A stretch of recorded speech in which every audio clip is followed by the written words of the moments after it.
So at Northwest Spine and Sport, we utilize functional range conditioning for our training.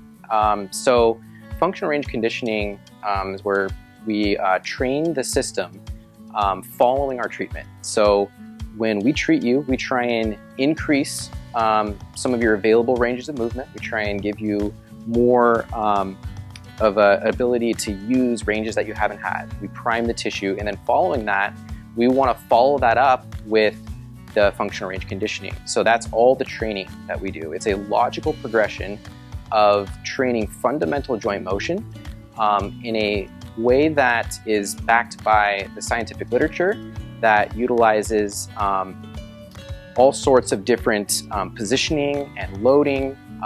We utilize pails and rails. We do cars. We have passive range liftoffs, passive range holds, hovers. There's all sorts of different progressions that we can take someone through. And so functional range conditioning just works hand in hand with the treatment. So irradiation is when we start to increase tension in our body. So we're going to start to squeeze tension to irradiate more neurological information to the areas of our body that we want. So for example, when we're teaching any sort of exercise in this room, we're going to first ask that patient to start to tense up their body to a specific percentage. And this is to maximize, again, that neurological drive to the area that we really want to target. So CARS stands for Controlled Articular Rotation. These are what we teach our patients on how to maximally use all the space of a joint. So it's taking one joint and moving it through its entire range of motion in a pain-free way, which demonstrates the health of that joint. So the reason that we emphasize movement, specifically through CARS, Controlled Articular Rotations, is to utilize all the ranges of motion of that particular joint. In our joint, for example, the shoulder, we have receptors that are inside of that joint. And if those receptors don't receive any information from movement, those movements go away.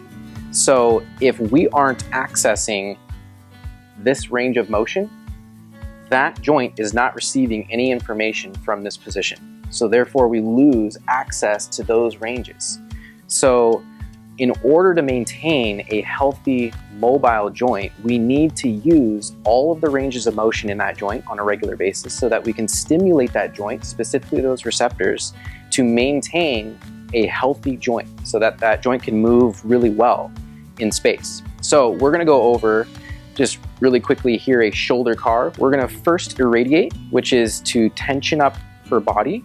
So if I was going to try and push her over, she's tensed up so that she could try and fight against that. She's spilling that tension into her entire body. She's going to ramp up that tension to about 20%. And then we're going to take this joint, so the shoulder joint, which is a ball and socket joint, and in order to stimulate those receptors, we're going to take it through the outer reaches of the movement as much as we can in a safe, pain-free way. So first, she's going to take that arm across the body. She's going to try and take it up as high as she can, reaching those outer limits. She's going to rotate through that shoulder.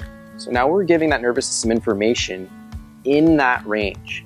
It needs to see these ranges on a regular basis, or those ranges are just not going to be there when you need them. So now she's gone halfway. She's going to go back, take it to the outer range as much as possible. She's going to rotate specifically through that joint. We're trying to isolate one joint on this movement, all the way back down. So Pails and rails stand for progressive angular isometric loading and regressive angular isometric loading. So for a Pails contraction, the definition basically describes that opening side. The progressive side is the side that you're putting under stretch.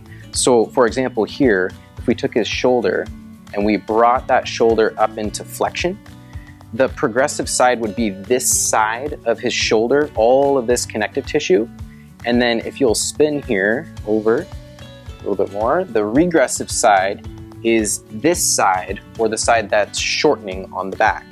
So when we're asking someone to perform a Pails contraction, like if he was in this position, against something, he would be using all of this to press his arm that way. If we are asking him to do a rails contraction or a rails effort, he's going to squeeze through all of this stuff on the backside to try and move further into that range of motion. So a Pails or rails contraction is utilizing isometric contraction, which means you're engaging that tissue. So if we're engaging all of this tissue without moving. So when he's pressing against me here or against a wall or some other surface, his arm is not moving. That is, by definition, an isometric contraction. It's the safest contraction you can do. It's a really good tool for us to use in the clinic because we can start to give you more experience at end range. A lot of us just work in the mid-range and we don't access those ranges that are in the outer limits. So when we put you in those positions and ask your nervous system or challenge the nervous system to do something there, we're now layering down more of that control and we're making that tissue work in ranges that it's not normally able to work in to give you more freedom of movement that you can actually use. We're going to take that shoulder into extension. From here, the next difficulty from a rails contraction or a rails effort would just be a passive range hold. So I took him to extension, I'm going to remove my hand, he's going to hold it there. So he has to use all this stuff on the back side of the shoulder to hold that position, and then we'll relax there. So to take that even further, the passive range liftoff would be where he's actually using that tissue, not just to keep his arm in that position that I had him stationary, but to actually achieve that range on his own. So he's taking it from here to here, using that new range up to his end range. So I would then back him off, have him lift off into that new range, and then bring it back. So the level of complexity here is a little bit higher than a passive range hold because he's actually having to contract that tissue to move that arm.